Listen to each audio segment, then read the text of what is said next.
Yeah, no. Okay. Okay. Have you read about the revaluation aspect of PPE? Yes, yes. Hmm? Yes, sir. So where revaluation is parked, revaluation gain is parked in which particular segment of the P&L?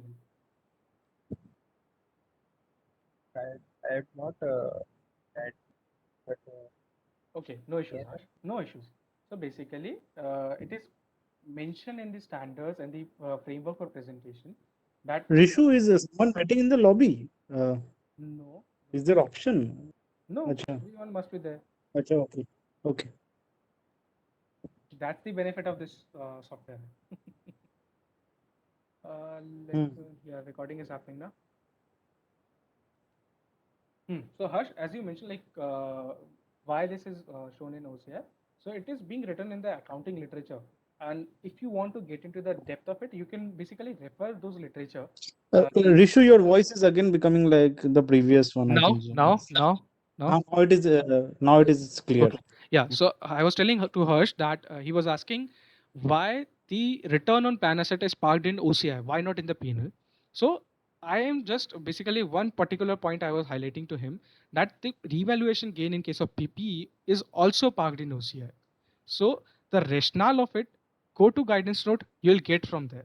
Not even in guidance note, try to look on, try to just Google it out. You'll definitely get the rationale. Okay, as to why this is parked in OCI.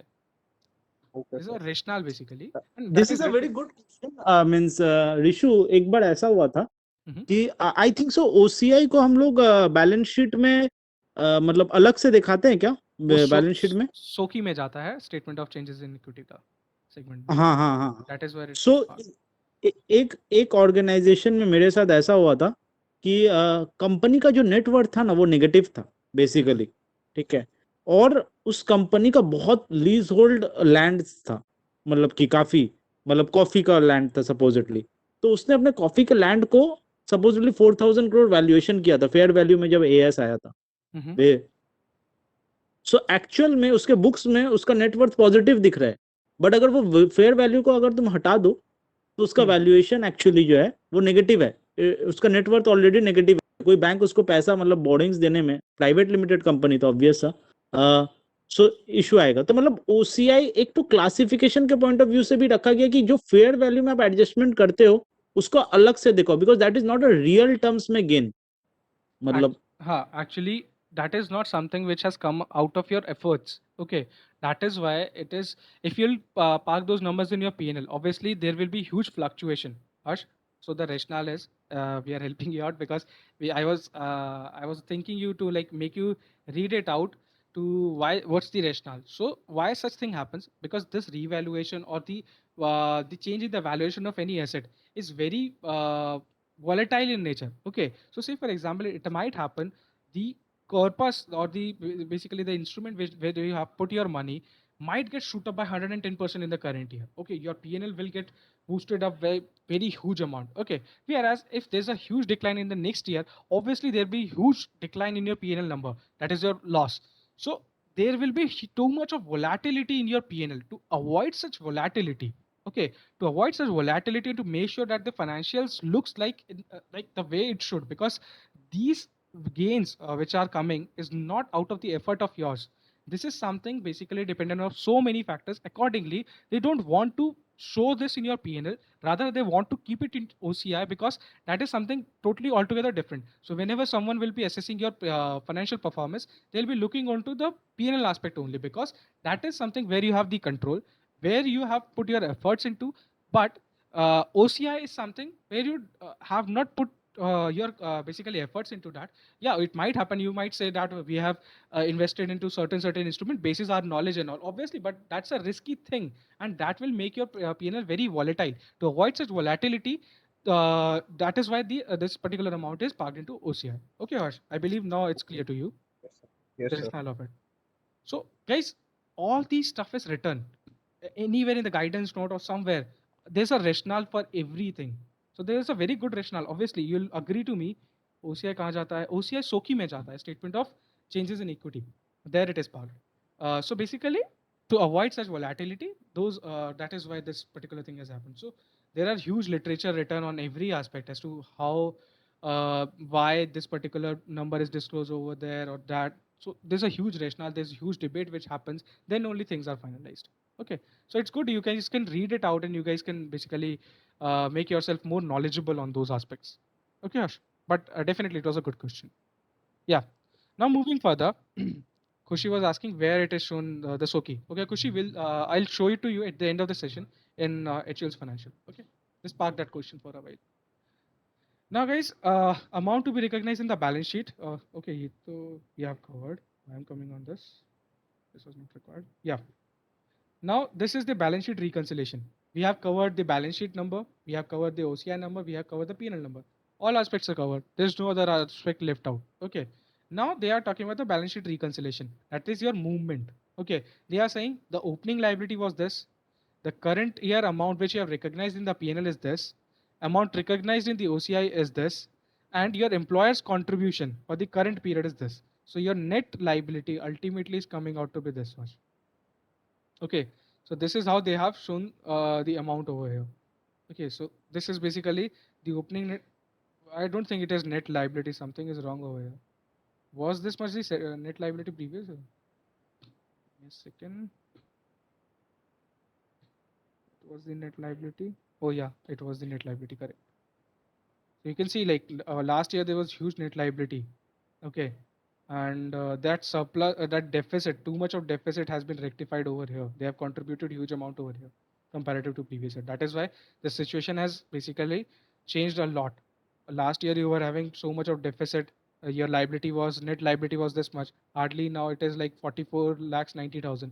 Last year it was 4 crore 89 lakhs. So you have contributed a lot in current year. Employers' contribution, which we are seeing over here, that is in the current year they have contributed a lot. That is why their net liability has reduced. So this is the reconciliation. All these elements are coming from those two tables. So if you are done with those two tables, all done. There's nothing to be done. Okay. Moving further, guys. Category of assets. As Harsh was asking, like, will there be any detail available to the beneficiaries where they have parked their funds and what all assets they can park? So if you see, the parking of funds are not in non-risky avenues. If you see, so they are asking, they are saying government of India assets, state government securities, special deposit schemes. These are some government-run initiatives.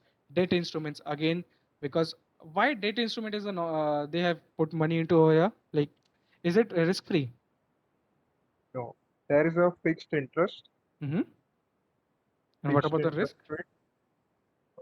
Risk because preference come first for the debt instrument is repayment of debt instrument basically in event of any liquidation. Mm-hmm. So basically, you will be getting the money back. Okay, first thing, your capital will come back to you over and above the interest component. And if company goes, if worst to worst scenario comes, obviously you will be having benefit or leverage over the equity shareholders. That is why it is parked under the non-risk assets. Though nowadays we have seen with the default of very reputed companies like ILFS and all, where they have defaulted a lot in the debt instruments. So yeah, there's a risk, but lesser risk. And for sure, whenever they are putting their money into debt instruments, also they must be putting into their money into the government PSUs debt instruments or the companies which are having good reputes. Okay, the basically AAA rated, AA rated, all those debentures they must be putting money into. Okay. Next is corporate bonds. Again, less risky comparative to other instruments. Cash and cash equivalent is something where they have retained certain amount of money. They have not invested whole of the money. Obviously, no one, like, at least certain amount of money is kept. Though this company has not kept, so it might happen that whenever any liability will come, they'll encash from the insurance funds. So insurance funds again is a very secure thing. So this is something basically where they are. This must be related to some funds, the funds which are flowing to the insurance companies, and also obviously they basically gets the riskless investment avenues in terms of this. Asset-backed securities is something where assets are backed by certain assets. Say for example, I'm not pretty sure how many of you are aware of mortgage-backed securities, MBS, or such instruments. Basically, what happens? Say for example, nowadays what's happening is a pool is created they'll buy some real estate properties, okay, just like REITs and all. So they'll buy some real estate properties, and those real estate properties basically will be rented out, or basically rented out. And those that to buy that those real estate money, the fund reaches out to various people, okay, investors like us, or investors like big fund houses like BlackRock or so. So they reach out to them, they ask for the money, they look for the investment avenues, they look for the real estate properties.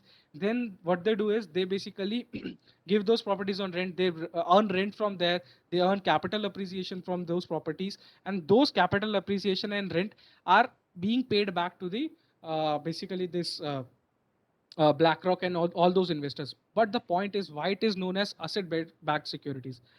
The reason is, when the investor put their money into, they don't get the right into the property. Okay, what they get is a simple document saying that in the total pool of assets, all the properties which we are having, all 10, 20 properties which we are having in our pool, you have 10% right in all those properties. Okay, but you don't get specific document as to ye floor BlackRock ka, this floor relates to Goldman Sachs, this floor relates to any JP Morgan. This is not the case. So they give 10% of the total pool asset relates to you. There is no specific writing that a floor, particular floor or a particular segment of the property is named in, is basically transferred to you. That is why what's happening, they issue the securities which are being backed by what? Real estate properties. That is why the word asset-backed securities is used. There is some asset in having in the back, which basically act as a backing for securities which are being issued to the investors. Okay, so this is the concept of it. Structured debt, I'm not pretty sure what's the meaning of it. I'll have to Google it out. You guys can also. So, mm, structured debt, I won't comment until unless I'm not 100% sure. Sorry for this. Others, any other instruments which does not fall under this category, they have parked under this. So this is how they park their money into different criteria, different investment avenues. In this case, we have seen insurance funds is something where they have parked their money into. Okay, guys. So these disclosures are required. Now, anyone having any doubt on this? This is something very like you should read it out as to what government securities is, what rate of interest is going on, how risky are these state government securities, municipality securities. So all these things you must read it out. Okay, as I was not able to comment on structured debt, so Google it out after this session and look for those.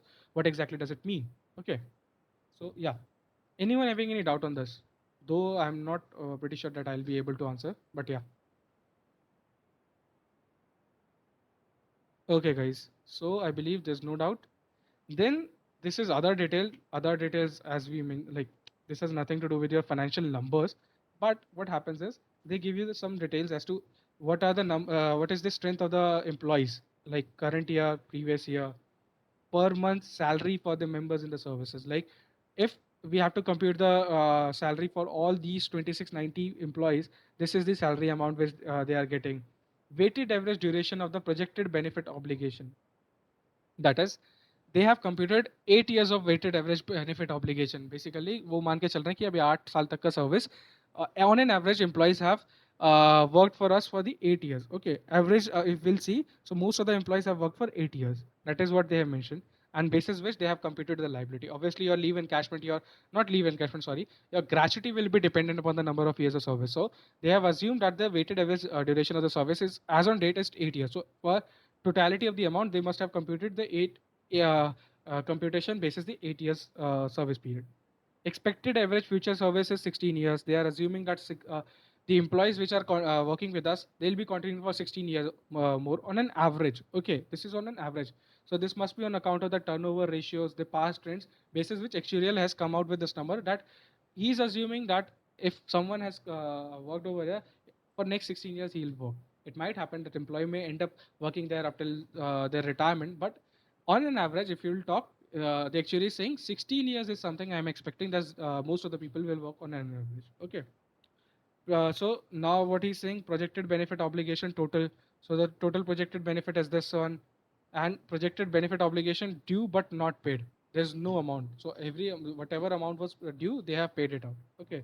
Expected contribution in the next year. What they are expecting, like how much amount they'll be contributing the plan asset, the company. This is what their expectation is. It might happen the company won't contribute to it, because this is expected. This is nowhere mentioned that it is mandated. Okay, so this is what they have given a synopsis of the whole scenario. Okay, guys, I don't think there is any thing to discuss over here. If you guys have एक बार weighted average duration वाला बताना, इसका meaning क्या है? कौन सा Weighted average duration of the projected benefit obligation. weighted average duration of the projected benefit obligation is, they are saying if we have computed the amount which we have computed, the liability which we have computed is on the basis of 8 years of service which we have taken on an average. Okay, they are saying average, if you'll see the average number, it will come out to be 8 years. So what happens, एक employee है, उसका salary लिया, उसका 15/26 किया, because your gratuity is computed like that, multiplied by 8 years किया. That is what it is saying. Okay, so they have considered the 8 years average as a service period. Okay. Hello. Hello. Yes. Mhm. So, okay. Moving further, then net interest cost for the next year, basis the assumption he is quoting over here. This has nothing to do. This is just mere disclosure, nothing else. So what he has done is this: the rate which he has assumed, he must be. Rishu वो doubt एक है यार। कौन सा? खुशी का doubt ये है कि उसका क्लाइंट जो है वो मतलब प्रोविजन का लास्ट ईयर और इस साल का जो डिफरेंस होता है वो खाली बुक कर देता है। हाँ, तो बाकी इंटरेस्ट कॉस्ट वो accounting Current- standard follow, accounting standard AS 15 था आई बिलीव। कौन सा था एम्प्लॉय बेनिफिट्स का? आई एम नॉट इंडेस है क्या? नहीं, वो इंडेस नहीं हाँ होगा, मतलब वही वो AS पे इंडेस होगा। वाले कंपनीज भी छोटे मोटे कंपनीज ऐसे ही करके चला देते हैं। वो लोग को जिसको नहीं आता जो नहीं नहीं, if they are into Indes, obviously their actuarial will be giving report like this. But if the company is reporting under AS, then definitely opening minus closing minus opening is the amount which they have recognized. They have to recognize in the P&L. So Khushi, first you have to see whether your client is reporting under Indes or AS, the old accounting gap basically. Indes hai. If it is Indes and they are doing like this, then they are doing it नहीं wrong. ऐसे ऐसे कुछ होता है ऋषु। मतलब बहुत छोटे मतलब कि नॉर्मल भाई 300 करोड़ का कंपनी भी लिस्टेड हो जाता है, 100 करोड़ का कंपनी भी लिस्टेड हो जाता है, इंडेस एप्लीकेबल हो जाता है। But I won't agree to this, that someone having 100 crores of turnover won't be disclosing basically this as per the required standards, because ultimately no you know have to report it. मतलब नहीं वो disclose इसलिए नहीं कर रहा है क्योंकि उसको ऑडिटर बता रहा नहीं है। वो ऑडिटर जो बोलेगा वो कर देगा। मतलब कि Then उसको you are at आइडिया नहीं default also. है भाई। Then they are also at default, na? So Khushi, you have to ask your हाँ, client वो as तो to why you are ये doing पता है। this. As per the standard, this is required, but why you are doing like this? You have to question them. Let's share their rationale if they say there is some exemption or anything. But to the best of my knowledge, there is no exemption altogether. वो OCI book करते हैं, वो बोल रही है OCI book कर देते हैं। हाँ, तो फिर ठीक तो है. हाँ That's fine. Interest cost and income वगैरह नहीं दिखाते। अच्छा वो लोग फाइनेंस कॉस्ट वाला नहीं क्लासिफिकेशन करते Okay, हैं। okay.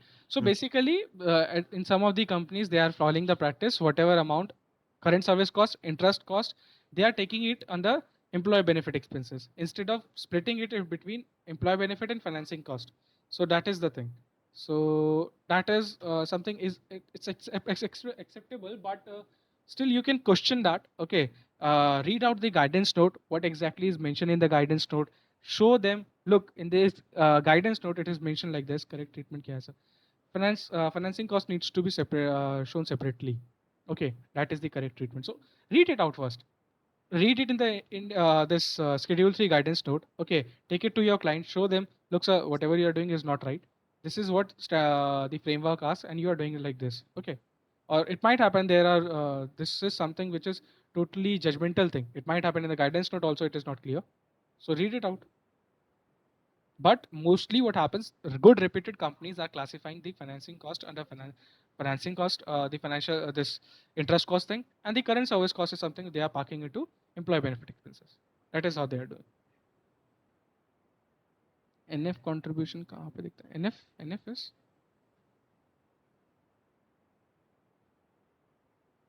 NNF. Aman, if you could make sense out of Khushi's question, please let me know. Or Khushi, you can retype it. Shortcut short formulas I don't know वो क्या बोलती है दो words में। I don't know. contribution कहाँ दिखेगा contribution? Where you will see? You won't see that in the financials. You will be seeing that in the notes to accounts only. Financials, you will be having net अच्छा ratio आई numbers. Think so मतलब कि I think so अभी financial तो दिखाएंगे ना ratio हाँ हाँ मतलब उसमें कहाँ कहाँ कौन सा कंपोनेंट आता है अब दिखा देते हैं मतलब okay I think okay so okay. So this is nothing. Next year interest cost they have assumed. Okay, this is totally based on the assumption. Expenses recognized in the P&L next year. So this is nothing but in the assumptions only, basis which they have written over here. Now the maturity benefit analysis of the benefits paid. So they what they have computed कि आपका जो liability total दिख रहा है ना out of that total liability in the next year they are expecting that this much amount will be payable because some employees will leave and obviously you'll have to pay. So this much will be the outflow which they are expecting out of their experience basis the turnout ratios which they have analyzed basis the past data of your entity. The second year they are expecting your outflow would be this, third year would be this. So this is something which they have done on the basis of insights which they have inferred from your previous year data.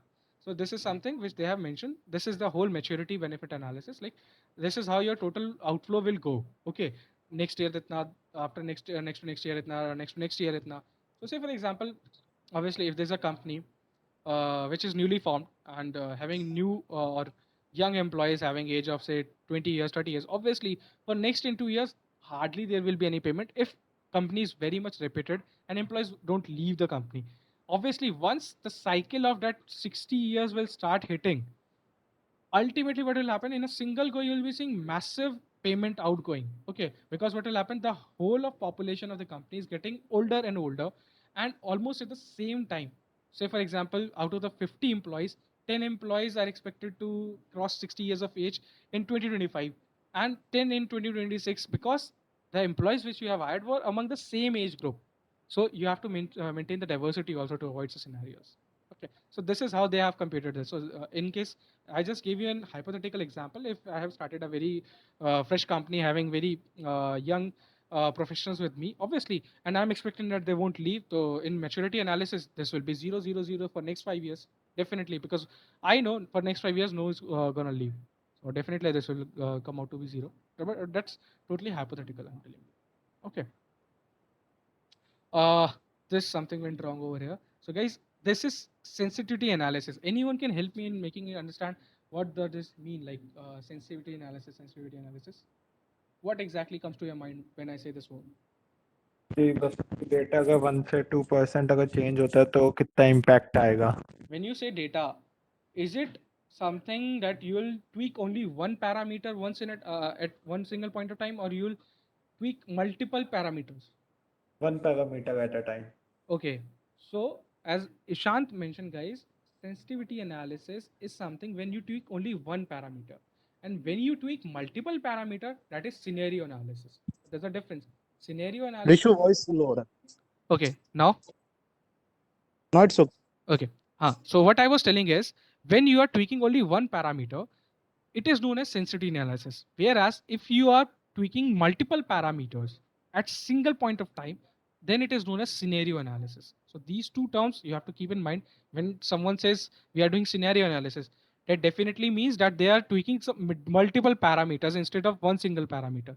But when someone says we are doing sensitivity analysis, that means at one single point of time they are tweaking just one parameter, which we can see over here. Okay, so sensitivity analysis, if you see the projected benefit obligation, they are saying this was your projected benefit obligation which we have computed. Now what will happen if you change the discounting rate, that is you increase your discounting rate by 1%? Guys, can you tell me if I increase the discounting rate, what will be the impact? Hello guys, this is a very basic question and we already discussed this in the previous session and you guys rightly answered. So why you guys are not able to answer this right now? Liability कम होगी liability कम होगी, क्यों कम होगी? क्योंकि उस कम rate से पुल करेंगे उसको करेक्ट, तो मतलब सॉरी ज्यादा रेट से पुल करेंगे कम रेट से. हाँ उल्टा Okay, so when you will be pulling with higher rate, obviously your denominator will be higher. So if you're dividing anything and dividing it by a higher denominator, obviously your liability or the net amount, the present value will be coming on the lower side. Guys, are you getting my point? Similarly, they are saying if you'll tweak this by 1%, okay, below, your liability will get increased by this much. Okay, anyone having any doubt as to how these two amounts are differing? We are increasing 1% above, we are decreasing 1% below. Why there is a variation? 1% is 1%, right? Hello?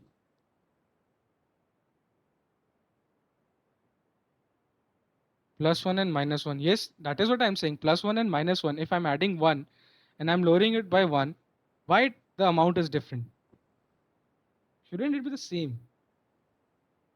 It should be just, in one case it should be negative, in one case it should be positive. Why there's a difference in the amount?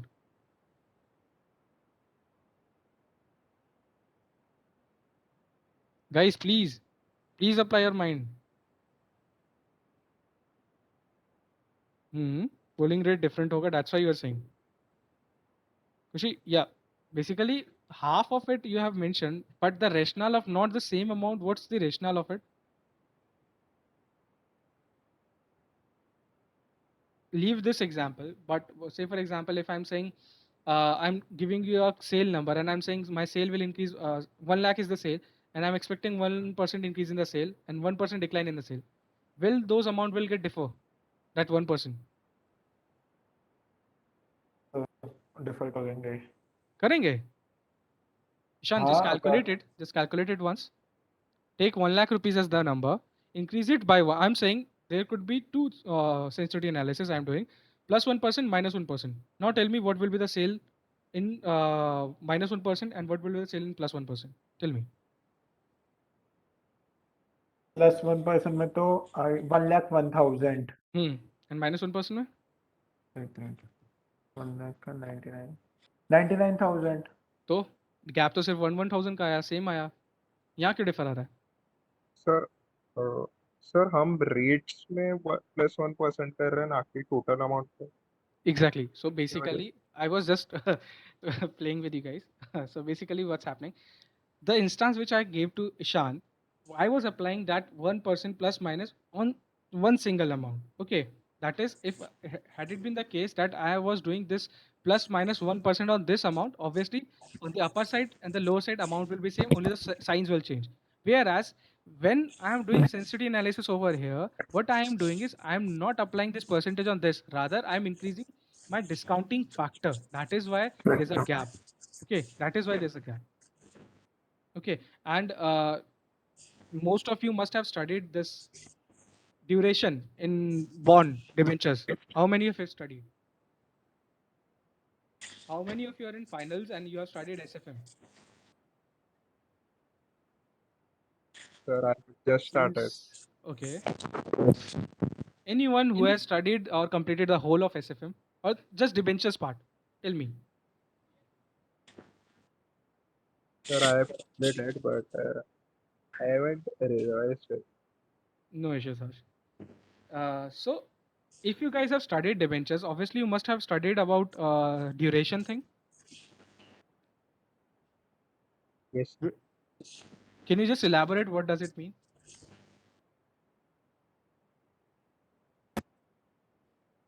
Guys, what does duration mean?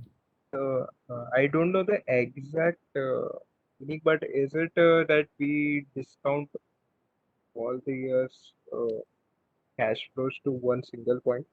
Period in which the bond will mature. That is one thing. So basically, there's a concept of macular duration or effective duration. I'm just not able to recall the whole of it. But that concept says due to that arc which is being created, because what happens when you increase the rate of interest, your amount, your liability will get increased, lower down by lesser amount. Whereas whenever you will decrease the discounting rate, now that impact will be higher.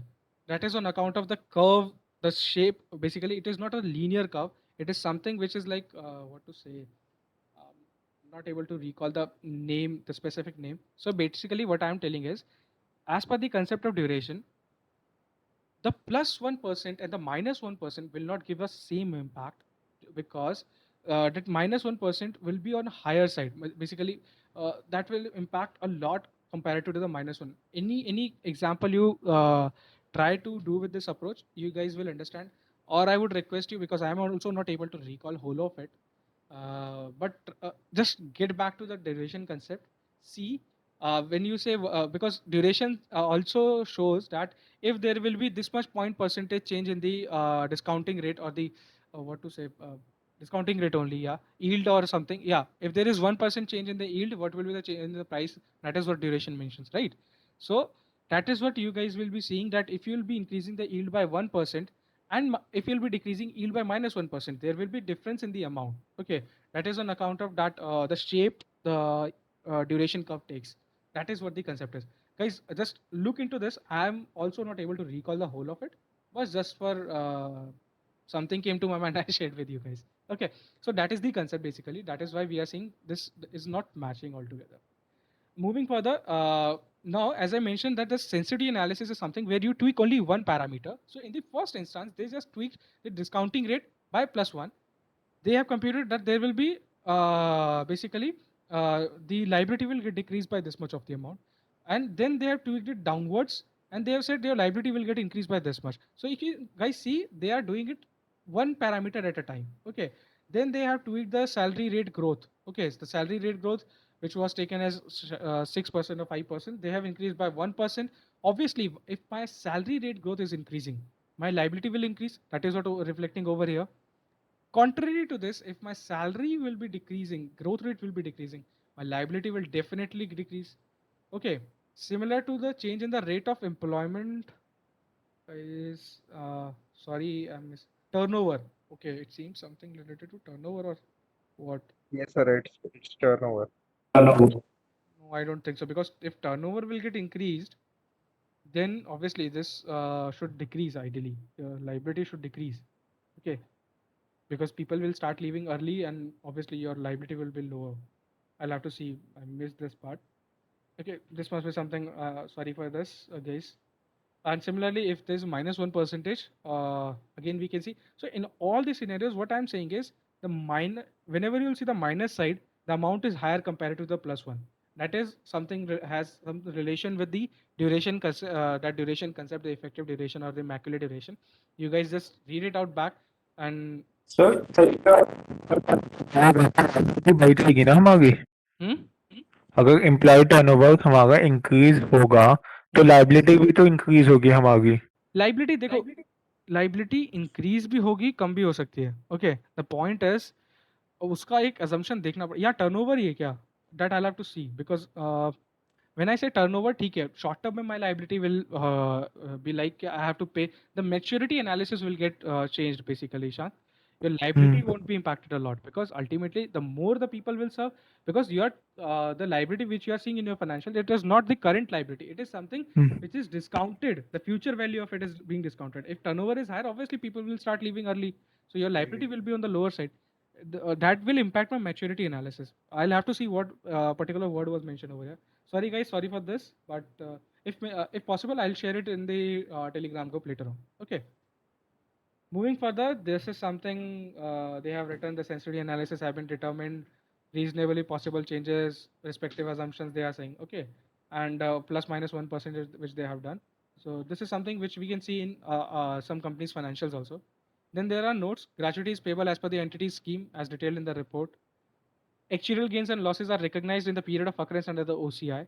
Salary escalation and attrition rate are considered as advised by the entity. That is why I was saying that these parameters you have to check. Okay, the salary escalation as to previous year what was the escalation rate, current year what they have taken. This you have to assess. They appear to be in line with the industry practice. That is what they are saying. Okay. Maturity analysis of the benefit pays is undiscounted cash flow considering the future salary, attrition, and death in the respective years. Okay. Then we have expected average expected future service represents estimated term of post minus employment benefit obligation. Average expected future service is estimated term of post, okay, minus employment benefit obligation. Okay, so basically what they are saying कि total, say for example, इस term में इस particular post पे if I was supposed to be there for 3 years and my benefit obligation has already been completed for 2 years, so they have taken average years as 1 year. Okay, so that is what they are saying, that your employment with the company, say for example, we are expecting 10 years, out of which employment benefit obligation has already been computed for 2 years. The net amount which we are 8 years is something which we are showing as the expected future service. Any benefit payment contribution to plan asset is considered on the occurrence at the end of the year. Okay, so they are assuming that this is happening at the end of the year. So that is why if you guys see, can you guys anyone tell me the impact of this line? Guys, please tell me what was the impact. This has something to do with those two tables at the top. Interest income. Hmm? Interest cost and interest income. Yeah. So what has happened? The interest cost and the interest income, when I asked you guys to verify it, I said opening balance multiply by the percentage. That is what I told you. So this is what they have assumed that whatever additions are happening, we have assumed that it is happening at the end of the year. That is why interest is not earned on that aspect. Similarly, whatever payment is being made, they have assumed that it was paid at the end of the year. That is why they have not deducted it while computing the interest income also. So that is what the implication of this line is. The value of the assets provided by the entity is not audited by us, and the same is considered as unaudited fair value of the plan assets. They are saying whatever value has come to us, we have not audited because obviously they are actuaries, so they don't audit. So that is what they have mentioned, just to make sure that the scope is limited to the actuarial valuation aspect only. In the absence of specific communication as regards contribution by the entity, expected contribution in the next year is considered as the sum net liability at the end of the current year. What they are saying? In the absence of specific communication as regards contribution by the entity, expected contribution in the next year, what they are saying कि expected net contribution is nothing. अगर employer हमको ये नहीं बता रहा है कि अगले साल हम कितना contribute करेंगे, what we have computed is sum of net liability asset at the end of the year and the current service cost for the next year subject to the maximum allowable contribution for the next as per the income tax rule. So they have said अगर company ने बता दिया तो ठीक है, otherwise we have computed like this. That is what the thing is. But this has no implication in your financials because this is something related to the next year. Now over here, there are some qualitative disclosure, the characteristic of the defined benefit plan. Why defined benefit plan is written over here? Why not defined contribution plan? Guys, It, it is for the benefit of the employees. no. Harsh, were you there in the last session? Though, were you there? Hmm? I wasn't there. I wasn't Okay. there in the last one. No issues. Even some people who have attended that, they must be knowing the first part of the previous session was not that good, and during that duration only I covered this aspect. So most of them were like, we are not able to understand. That was something was bad on my part. Okay, guys. So basically, the defined benefit plan is written because what happens is the company is basically is basically having the risk of the upward and the downward movement in the plan assets. So whatever will the financial position of the company needs to pay off the gratuity amount. That is why it is not defined contribution plan. Because defined contribution plan में क्या होता है? लो मेरा इस साल का पैसा लो, मेरी छुट्टी, अब फ्यूचर में क्या होगा मुझे कोई लेना देना नहीं है. Just like PF. पीएफ में क्या होता है? एम्प्लॉयर अपना कंट्रीब्यूशन देता है. अब वो पीएफ का पैसा तुम्हें कितना मिलेगा नहीं मिलेगा, उसका पेंशन कितना मिलेगा नहीं, एम्प्लॉयर को कोई लेना देना नहीं है, उसका रिस्क कुछ भी नहीं है. सो एम्प्लॉय ने अपना कंट्रीब्यूशन दिया, now he is happy, now he is release from this obligation. ठीक है, कल को पेंशन आपको ज़्यादा मिलेगा कम मिलेगा उसका उसमें कोई रोल नहीं है. That is why that is defined contribution plan. Where is in defined benefit plan you have to basically pay off the whole of amount and the risk is there because gratuity is something जो आप employ जाएगा जब छोड़ के जाएगा तब पे करोगे and that is dependent upon multiple factors. Salary क्या रहेगा, नंबर ऑफ ईयर्स कितना सर्विस दे देगा. अब तुम सोच रहे थे 10 साल सर्विस करेगा, 15 साल कर दिया, obviously gratuity would be on the higher side. So that is what they are saying. The defined benefit plan is something where the risk lies with the employer. Okay guys, whereas defined contribution is something जहाँ पे पैसा दिया contribute किया now छुट्टी. यहाँ पे क्या है, कंट्रीब्यूट कर भी दिया in the plan assets. It might happen कल को सारे के सारे लोग एक साल बाद सब छोड़ के चले जाए. ठीक है, मेरा प्लान एसेट्स में पैसा ही मेरे पास अभी पड़ा था बहुत लिमिटेड सा and all of the sudden major chunk of the people have left. So what I will do, मेरे को कहीं ना कहीं से पैसा अरेंज करना पड़ेगा. So the risk lies with the employer in the defined benefit plan. Okay guys, so they are saying that the entity has a defined benefit gratuity plan in India. Entity defined benefit gratuity plan is a final salary plan for employees. Okay, the fund is managed by a trust which is governed by the board of trustees. So Harsh, this particular line answers your question regarding the transparency of it. The board of trustees are responsible for the administration of the plan assets and for defining the investment strategies. Where the amount has to be parked, this decision does not lie with the employer. This is something which the trustees has to decide. Okay, Harsh. So your whole risk related thing has basically been taken care of. Moving further, Yes, sir. yeah. Moving further, risk associated with the defined benefit plan. So what they are saying, gratuity is a defined benefit plan. An entity is exposed to the following risk. क्या क्या risk है? Interest rate risk. The fall in the discount rate, which is linked to GSEC. Obviously, जैसे discount rate कम होगा, your liability will be on the higher side. Rate will increase. The discounting rate, the moment it will decrease, a fall in this will increase the present value of the liability. Obviously, we have seen जैसे discounting rate कम होगा, liability बढ़ जाएगा. That is what they are saying. Salary risk, आपने सोचा था 5% hike दोगे, दे दिया ज़्यादा या ज़्यादा सैलरी हो गया, तो उस कारण आप लोगों का there is a risk. Investment risk, the money which you are putting into different investments, you are expecting that you will be earning 12%, 13%, but ultimately you got 8% only. So there's a risk. Asset liability matching risk, the plan assets ALM, asset liability mismatch risk as to matching cash flow. What asset does it mean? Asset liability matching risk. Anyone can help me with this? Hmm? Can anyone tell me what exactly this means? समझ में क्या आ रहा है? After seeing this word, asset liability mismatch. Sir, maybe the investment is less, liability is great. Liability is larger than the investment of us. No, Harsh, no issues. At least you tried. Anyone want to try? तो इसका मतलब ये हो गया ना कि जो present value of liability है और प्रेजेंट वैल्यू ऑफ एसेट्स उसमें कुछ मैच करना. सेम चीज उसने बोला, हर्ष ने. There is no difference the moment उसने भी लाइबिलिटी और एसेट बोला, you just added present value to it. So there is no valuation to this session. Okay, how many of you have studied about the ILFS crisis? What exactly happened in ILFS? How many of you studied those news?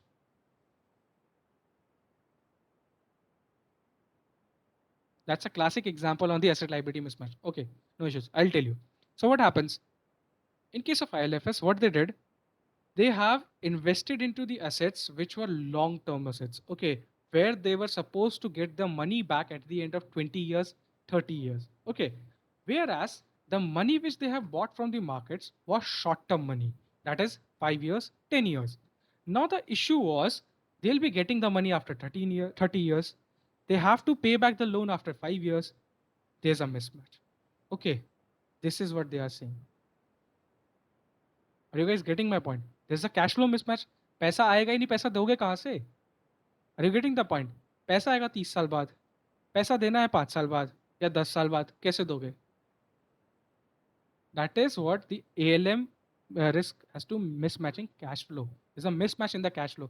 आएगा cash flow 30 साल बाद, जाना है 10 साल बाद, कहाँ से लाओगे पैसा? यही हुआ था ILFS के साथ. That is why it collapsed. The way, because उसका टोटली मिसमैच हो गया था. The way they have funded the projects, जिस पैसे जहाँ जहाँ प्रोजेक्ट्स में पैसा डाला और जहाँ से पैसा उठाया, there was huge mismatch in the life of those aspects. Life जहाँ जहाँ से पैसा उठाया था, शॉर्ट टर्म उठाया था, जितना उनका डेट था 5-10 साल का था, और जो इन्वेस्टमेंट्स किया था, because they invest into the infrastructure investment options like roads and also. Obviously वहाँ पे तो आपका cash flow over the period आता है 10 साल, 20 साल, 30 साल. So that is the mismatch. That is what they are saying, because they are saying since the plan is invested in lines with the rules of 101 of the Income Tax Act, so accordingly there is no, generally reduces the risk of ALM. ठीक है, उसमें बता रखा है कि आपको कैसे कैसे कहाँ का इन्वेस्ट करना है. ओके, कितना कितना ड्यूरेशन वाले में. ऐसा नहीं होना चाहिए आपने सारा का सारा पैसा उठा के डाल दिया 30 इयर्स GSEC सिक्योरिटीज में, 20 इयर्स गवर्नमेंट सिक्योरिटीज में. अब भाई वो 20 इयर्स गवर्नमेंट सिक्योरिटी बेचोगे कैसे? Are you getting the point? So there should not be a mismatch. Accordingly you have to take care of it also. Sir, Hmm. sir, but how come this ये risk generate कैसे होता है? मतलब अगर कहीं भी invest करेंगे तो सब कुछ पूरा ground work करके invest करेंगे ना, like इधर invest करना, इधर से लेना, तो एग्जैक्टली how हर्ष, वही how वही हर्ष, वही वो डिस्क्लोज कर रहा है कि वो एक्सरसाइज किया गया है. That they have done this exercise as they are complying with rule 101. ठीक है, that is what he is saying. ठीक है, had it been the scenario उन लोगों ने ये चीज़ नहीं किया होता, अगर एक्चुअली को ये पता चलता कि उनकी जो इन्वेस्टमेंट है सारी लॉन्गर टर्म है, मान लो प्राइवेट इक्विटी फंड्स में डाल दिया पैसे, जहाँ पे पैसा बहुत सालों बाद आता है, या किसी कंपनी के प्राइवेट इक्विटी में डाल दिया, ऑब्वियसली प्राइवेट इक्विटी में कंपनी 5 साल तक तो आपका पैसा कुछ वापस ही नहीं करेगा। ओके, एटलीस्ट 20 ईयर्स तक, 10 ईयर्स तक, या एटलीस्ट 10 ईयर्स मिनिमम आपको पैसा तब जाके रिटर्न मिलेगा। ठीक है, बट आपका एम्प्लॉय तो मान लो 2 साल बाद छोड़ के चला गया, पैसा कहाँ से लाओगे? That is what they are saying. That is what they are saying कि ALM रिस्क इन्होंने रिड्यूस कर दिया because they are putting their money as per the rule 101. You guys go and read this rule, what exactly it talks about, how it is reducing this risk. Are you getting the point, Harsh? Yes, sir. Yep. Anyone having any query, or should I move ahead? Okay, guys, great. Mortality risk is something basically someone since benefit are on the plan is not payable for the lifetime and payable till the retirement age only. Plan does not have longevity risk. Basically retirement है ये, sorry gratuity है। gratuity जैसे ही बंदा छोड़ के जाता है तभी तक करना होता है, उसके बाद उसके till the age of आपका 60 या उसका लाइफ टाइम तक नहीं करना होता। तो obviously there is no risk, जितना साल उसने सर्विस दिया है उतना ही करके आपका काम हो जाएगा, उतने तक आपका। हाँ, had it been the pension वाला फंड, ठीक है, in that case mortality risk will be there because in pension, अब वो आदमी आप सोच रहे थे कि 50 साल में मरेगा, वो आदमी जी गया 70 साल तक, you have to make pension payment up till 70। ठीक है, तो that is the risk. But in case of gratuity there is no nothing like that. Mortality से कोई लेना देना ही नहीं है यार, जितना साल सर्विस दोगे उतना साल का आपको पैसा मिलेगा। Okay, that is why they are saying there is no risk. Concentration risk, this is again related to the investments. Now they are saying they have invested with the insurance company, so there is a is having concentration risk. So क्योंकि उन्हें सारा पैसा एक ही जगह डाला था, जो which we have seen. So and default will wipe out all the assets. कोई भी default हुआ insurance company से सारा का सारा पैसा उड़ जाएगा. That is what they are. Although probability of this is very low, as insurance company have to follow stringent regulation guidelines which mitigate the risk. Okay, but there's a risk of concentration also. Okay. Now they are saying characteristic of the defined benefit plan, link not copy derivate. A separate trust fund is created to manage the gratuity plan, and the contribution towards the fund is done as guided by the rule 103 of the income tax rule 1962. Okay, guys. So this was the whole scenario. Now tell me, anyone having any doubt before getting into the financials? No, sir. Okay. Now it's No, time to sir. answer Khushi's questions because she was a bit curious about the disclosure into the balance sheet and all. Guys, we are having 3 minutes in this link. Okay. Sir, Okay. she has left a meeting. Hmm? She has left a meeting. Oh, okay. Okay, no issues. We are recording, so she can view it later on. Okay, guys, let's connect in the other link, I believe. Yes, sir. Okay, guys. Okay, great.